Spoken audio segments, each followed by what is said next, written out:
ย่ำสามชั้นได้3 ฟองนะ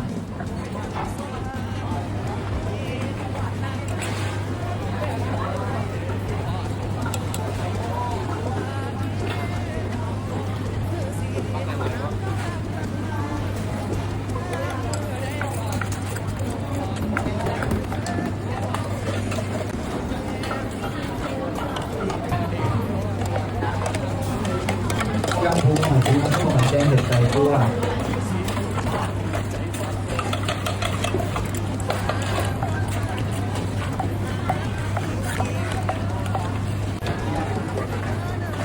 จัดชาปลาแดกเพิ่มปูนาดอง3 ตัวจัดยำหอยโข่งอันปลามะนาวจะเนื้อเพิ่มเป็นน้ำแดงนะคะเพิ่มหอยโข่งเรื่องของเยอะ